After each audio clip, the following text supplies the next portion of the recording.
اعوذ باللہ السمیع العلیم من الشیطان الرجیم بسم اللہ الرحمن الرحیم۔ آج نماز جمعہ کے بعد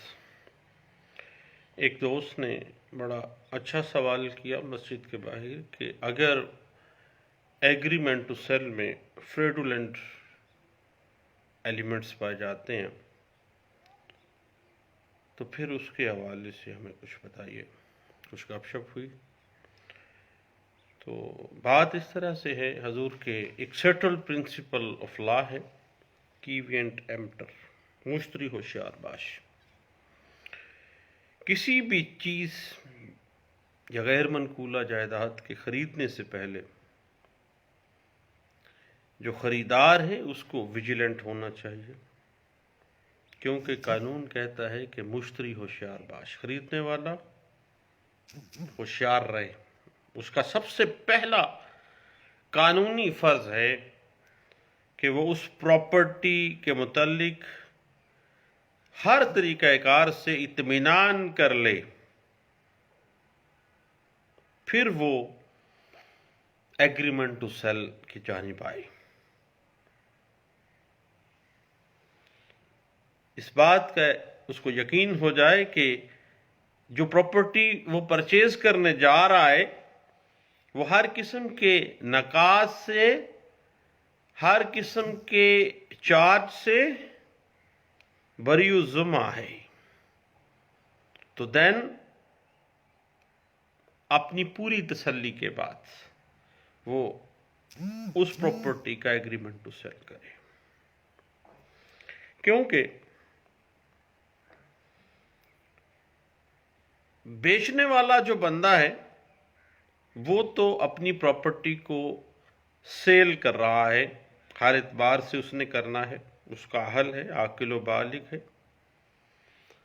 اب اس کی سیلر کی کیپیسٹی کو چیک کرنا بائر کا فرض ہے۔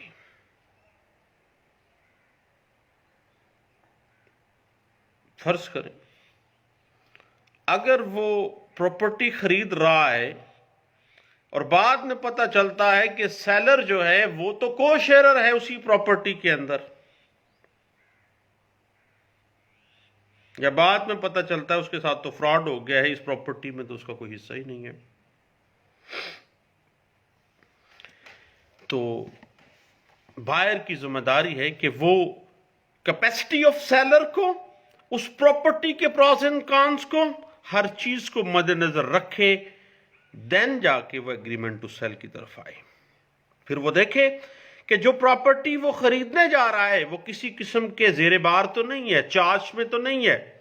کسی کے پاس پہلے مارٹگیج میں تو نہیں پڑی ہوئی۔ پھر اس کے بعد جب اس کو پتہ چل جائے کہ یہ پراپرٹی اسی مالک کی ہے جو سیل کر رہا ہے اور باقاعدہ ہی از اے کمپیٹنٹ پرسن، وہ مالک اور قابض ہے اس پراپرٹی کا اور کوئی فراڈ نہیں ہو رہا ہے، تو پھر وہ اس پراپرٹی کو خریدے، کیونکہ اگر ایگریمنٹ ٹو سیل کے اندر کسی قسم کا کوئی فراڈ کا عنصر پایا جاتا ہے تو پھر اسپیسیفک پرفارمنس کروانی بہت مشکل ہو جائے گی۔ اگر اس کے ساتھ فراڈ ہوا ہے اور پھر اس برڈن آف پروف اس کے اوپر ہوگا جو الیج کر رہا ہے کہ اس کے ساتھ فراڈ ہوا ہے، اگر وہ ثابت ہو جاتا ہے، اقرار نامہ معاہدہ بیع ثابت ہو جاتا ہے، تو پھر آگے معاملہ چل سکتا ہے، ادروائز پرابلم ہی پرابلم ہے، کیونکہ مدعی کی ذمہ داری ہے کہ اقرار نامہ جو بھی ہے فراڈ اس کے ساتھ اگر فرض کریں ہو گیا ہے تو ثابت کرے گا، اور اگر جو سیلر ہے وہ الیج کرتا ہے کہ یہ جو اقرار نامہ ہے یہ فراڈ پہ مبنی ہے، میں نے تو کیا ہی نہیں ہے، پھر برڈن آف پروف اس کے اوپر شفٹ ہو گیا ہے۔ اب اس نے ثابت کرنا ہے کہ یہ اقرار نامہ جعلی اور فرضی ہے، کیونکہ اس نے پلی آف فراڈ لے لی ہے۔ اس حوالے سے صاحب 1994 CLC